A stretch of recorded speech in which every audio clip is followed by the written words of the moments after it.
Well, the Eagles continue to bring in exciting prospects for top 30 visits, but why does the most recent one suggest Howie Roseman is going corner in the first round? Plus, Cam Jurgens is confident he can replace Kelsey, and Nakobe Dean has a little message for the critics. Also, Jalen Hurts is excited about the offense, but not so much about the coaching revolving door. So let's talk about it. But first, let's run it.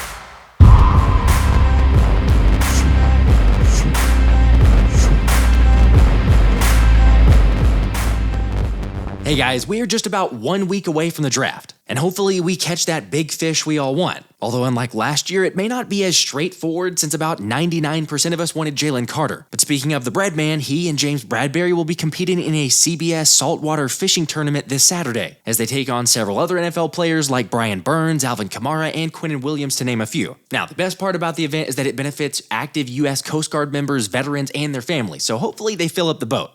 Although one catch I'm glad Philly didn't come up with is Bill Belichick, after ESPN dropped a feature sharing that the legendary head coach was basically voted off the island among NFL owners, specifically Atlanta during the hiring process. Yet the more pertinent info for the Birds is that Jeremy Fowler reported Jeffrey Lurie and Howie Roseman checked in on Belichick, and the belief that the head coach still had his fastball. However, it was leaked that the main hesitation for Lurie was wondering if it's worth overhauling the entire building and personnel, philosophies, and all that. Now, in an effort to remain fair, it's worth noting that Belichick didn't really actually request all those things. In fact, in the article it says that he was willing to give up some change. However, knowing what we do about Belichick, it seems very unlikely he would about face. It's not the way it's going to work. Yes, it is. No, it is not.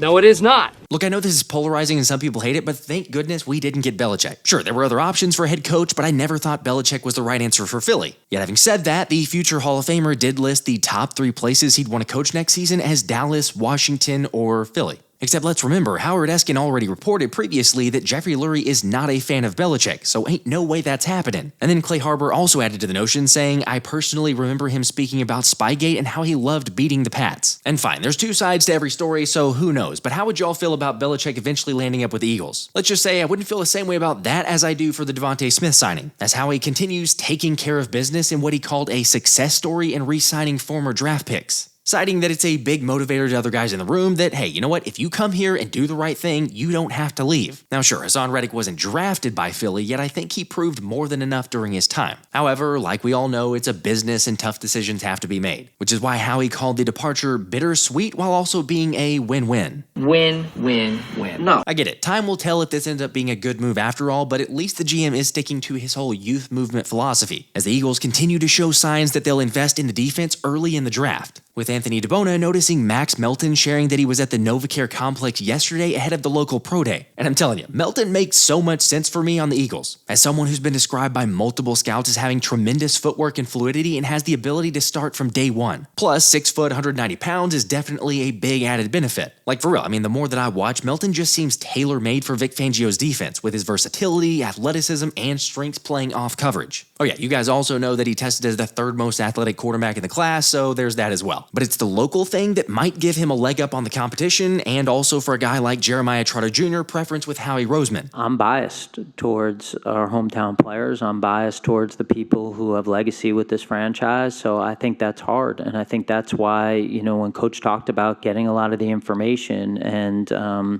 trying to get myself out of that moment and you know, just trying to make the best decision for the Philadelphia Eagles and not making an emotional decision. And so I think when you talk about any of the guys who are local, and we just talked about trading a guy who was local, it's hard not to want to keep guys who have Philly ties, who understand what it's like to play here, or to bring those guys in. And I do think it's a plus. It's a plus to bring someone in this atmosphere who understands what it's like. And this is the best atmosphere in the National Football League. And I think that, you know, they know that when you win, it's like nothing else that you experience that. But it's different for people who haven't experienced that before. Again, it didn't really work out for Haas, but I do see Howie's point as far as guys that are familiar with Philly. Of course, I'd still prefer Adrian Cooper over Jeremiah Trotter if we're being honest. But talking about prospects, the most exciting visit so far has got to be Alabama's Terrion Arnold, with Tom Pelissero sharing that Arnold wrapped up his visit yesterday with the Eagles. And not that y'all need this since he's without a doubt one of the top prospects,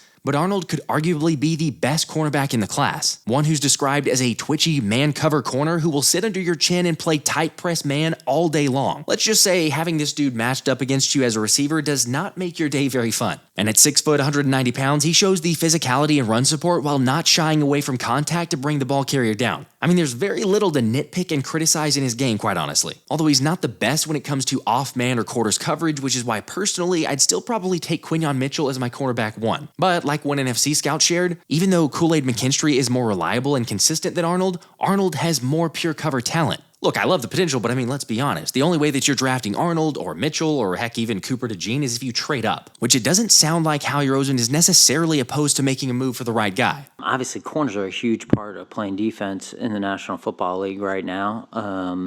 We always talk about affecting the passing game, and just like on offense, we talk about the offensive line and having skill guys. We talk about the defensive line and having guys who can cover on the outside, on the inside, and how much that helps you. Obviously, 2 years ago, I think we were number 2 in pass defense, and we had 2 guys who, one was a second team. We were number 1. Thank you, Ruben. We had Slay made the Pro Bowl, and James was a second team All Pro. And I think that that just goes to show, how important that is to playing good defense. So.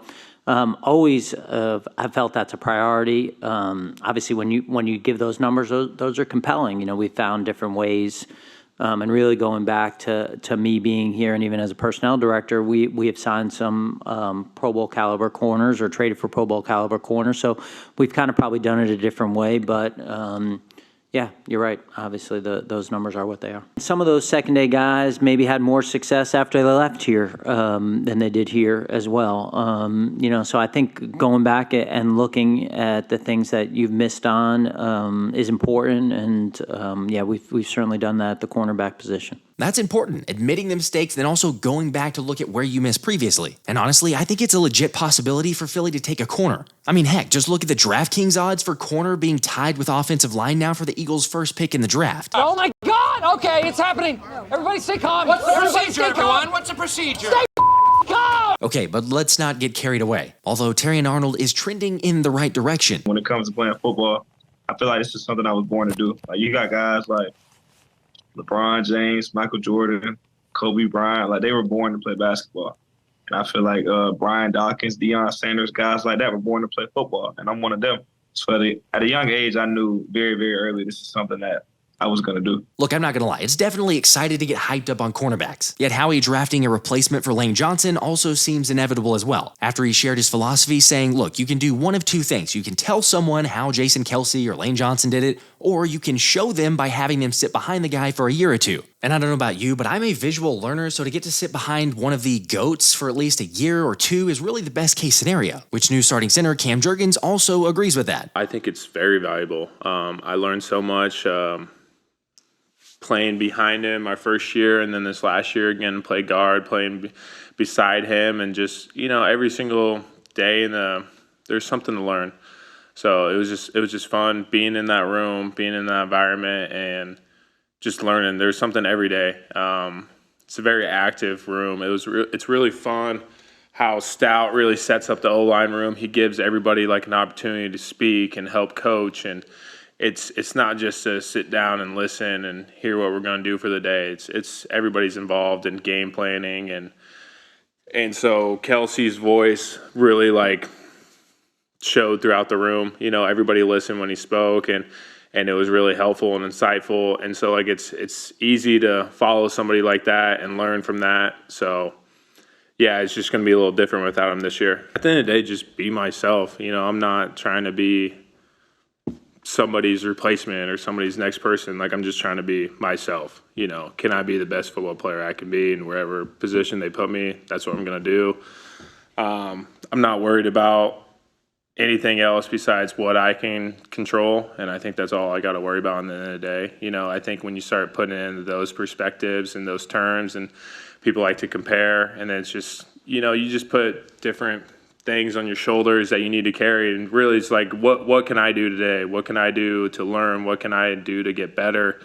And how can I be the best football player I can be? And not how can I be what he was, you know? What are we going to do tomorrow? So that's how I got to look at it. By the way, love the attitude. He doesn't need to be Jason, just be himself. And Beef Jerky also shared that he's happy to help Tyler Steen however he can, with Mean Steen getting the locker next to him in what's the assumed starting right guard spot, meaning Steen will get the first crack at the starting job. Now, either way, Jerkins is excited to play with the group and get things going, which is similar to what Jalen Hurts stressed in his presser, with QB1 sharing the excitement to get to play with Saquon Barkley and in Kellen Moore's offense along with all the other playmakers. Yet while he's also very optimistic about the new offensive coordinator and quarterbacks coach Doug Nussmeier's game plan, there was an area he'd like to change. I definitely yearn for the sustainability and the consistency there. As you know, a coach Stout serves for his offensive line room. As a quarterback, I yearn for those things in the play caller and the quarterback coach, because you kind of see how consistency in those areas can breed excellence, and his track record kind of shows for that. So that's definitely something that I desire. I find myself in a situation very similar to college in terms of having a constantly revolving, thing and door in terms of coordinators and coaches. But I've always managed to have success in it. So that's always been a good thing, because you've been able to, learn from people and apply it, and kind of take what applies to you. But in the end, I think that is important. We are where we are, but that some of those things are kind of surface level in terms of what we can really accomplish, so I definitely do desire that consistency. And, when you go win, they're probably going to leave, you know what I mean? That's just how it goes. So I embrace all ends of it. I do desire that for sure. And that's just what it is. That's totally fair. I mean, think about it. Change is good, but eventually you hope to settle on something. However, the unfortunate part is that you could realistically be looking at that revolving door after this season. Because let's be real, if it's an unbelievable season, then Kellen Moore is probably getting poached. Now, if it's a bad season, then sure, Sirianni would likely get fired, and the thought is that Moore replaces him. I don't know. Unfortunately, that's where we're at. Hopefully, Jalen can adjust to this really soon, but how concerned are you about all this? Let me be clear. I am very optimistic about the Eagles' offense this season. And even though I'm not buying all the recent mock drafts suggesting the Birds will go with a wide receiver in the first round, I do think it'll be fairly early, because they continue to show interest with visits and other reports coming out. However, receiver isn't the only spot, as Andrew DeCecco shared the Eagles held a Zoom meeting with Florida State tight end Jaheim Bell, which is pretty exciting considering he's the 5th most athletic tight end in the draft, with Jim Nagy dubbing Bell as the best playmaking tight end in at least the last decade. For real, I'm not even making that up. Since the 6'2", 240-pound tight end recorded the highest yards after catch and missed tackles forced over the last 10 seasons. Seriously, it's pretty obvious when you turn on the tape to see Bell's insane spatial awareness and ability to make defenders miss. Now sure, he's a little undersized, but for a guy who can catch like a receiver and run like a running back, he would be an intriguing pick. Of course, much like Texas' Jatavian Sanders, who I talked about in my last video, Bell also struggles in run blocking while not possessing a good feel for the responsibilities. So personally, probably not my first choice if we're going to go tight end, but again, at least Philly's doing their homework. And they've also done the same with USC running back Marshawn Lloyd, with Ryan Fowler reporting the Eagles used a top 30 visit to bring him in, which is definitely noteworthy considering this dude is projected somewhere around the 3rd or 4th round. And he kind of feels like an appropriate replacement and backup option to Saquon Barkley, along with Kenny G, yes, not forgetting about him, but with Lloyd having an NFL comp of Jerick McKinnon and being 5'9", 220 pounds while running a 4.46, he feels like the perfect spell backup with some home run upside. On the other side, Lloyd is not the best at picking up the blitz, so understand if that rules him out for you. However, one dude you definitely don't want to count out is Nakobe Dean, with the 23-year-old's message to give up on him at your own risk. After all, Dean became the youngest defensive opening day starter since Brandon Boykin in 2012, but unfortunately injured his foot against the Patriots and missed 4 games after that. Obviously, that kind of threw off his entire season, and we all saw what that led to. Yet even with the narrative of him being an injury-prone player, Nakobe's confident in his game. I mean, I don't know. I ain't really been listening to him. So if they have, then it is what it is. I know I've been out of sight, out of mind because of the injury, so I'm here now. How do you and Devin complement each other? We ain't played together yet. How do you think it might? As far as personality-wise, I feel like we kind of neck and neck. We all kind of high-energy guys who love ball, who gonna take whatever thrown at us, and we ain't gonna complain about it. We gonna take it for what it is, and we gonna push through it. We're gonna be oak trees and not pine trees.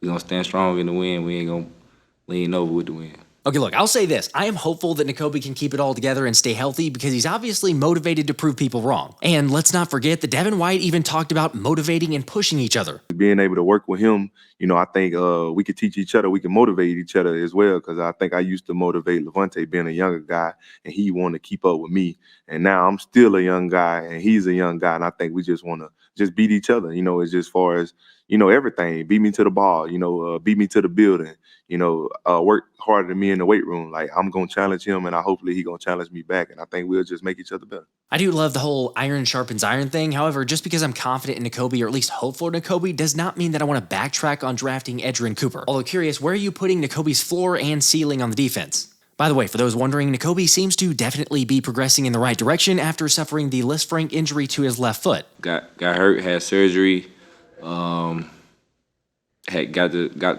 the plate and everything out, and now we just continue to work through and build strength and get stronger. Continue to be myself. Continue to be myself, continue to work, earn the respect and trust of all the guys, new guys, the guys that's been here, everybody who know me. Continue to just work on myself.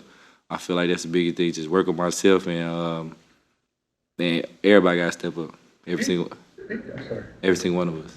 Again, I love it, but I've got to see it to believe it. All right, lastly, one of the premier pass rushers in Adisa Isaac was at the NovaCare complex today, seemingly for another top 30 visit. And at 6'4", 255 pounds, the Penn State star has a lot to like about his game, particularly in run support, with this dude showing strong hand placement and always fighting for leverage to hold the line of scrimmage. Now, it's interesting and a fair point if you look at his stats, with him having 9 sacks last season, yet his pass rush win rate of 13% is much lower than teammate Chop Robinson, who boasts a 21% rate. Again, Chop only had 3 sacks last season, but I think it's more important to go off of pass rush win rate, although yes, still production is important. Anyway, the knock on Isaac is that he doesn't have elite athleticism, but it's adequate. However, he could afford to put on more weight and get stronger, especially given his frame. Anyway, let me know what you guys think about all the recent prospects and visits and meetings and everything else that the Eagles are doing. And seriously, not gonna lie, I am so hyped for the draft right now, which we will be live streaming for. And if you want to get in on our NFL Draft League, all you got to do is Venmo or Cash App any amount, more details in the description, and you'll automatically be entered into the contest where whoever guesses the most picks correct in the first round will win a jersey of their choice. By the way, we'll also draw a random winner for all the entries, with the bigger entry amount getting more chances to win the jersey. Okay, good luck to you. Hit me up if you have any questions on Twitter, here, wherever else, and I'll catch you on the next one. This has been the Philly Special.